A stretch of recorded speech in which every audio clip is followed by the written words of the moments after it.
రండి వచ్చి ఫోన్ చేయండి. ఆకలిగా లేదు, నువ్వు తినే.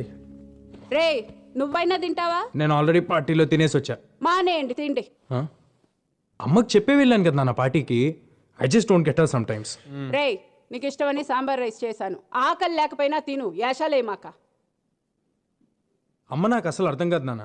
ఇప్పుడే తిట్టింది, మళ్ళీ ఫుడ్ అంట. మెంటల్.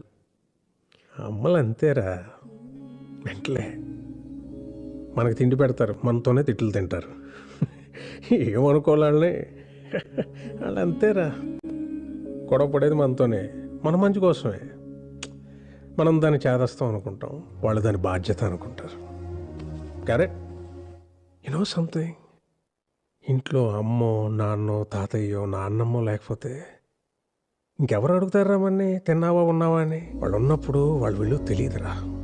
రేపు లేరనుకో, వాళ్ళు మనతో ఉన్న ప్రతి క్షణం చాలా విలువైందిరా.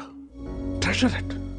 సారీ నాన్న, ఇందాక అమ్మ సడన్ గా తిట్టేసిందని. తిడతారా, పెద్దవాళ్ళు అన్నాక తిడతారు, పడతాం. ఏమైంది? ఈగో ఎందుకు మనకి? అన్నది మనోళ్ళేగా, మన కోసమేగా. వాళ్ళు ఉన్నంత వరకే రా మన చిన్న పిల్లలు. వాళ్ళు పోతే మన బాల్యం కూడా వాళ్ళతో తీసుకుపోతారా.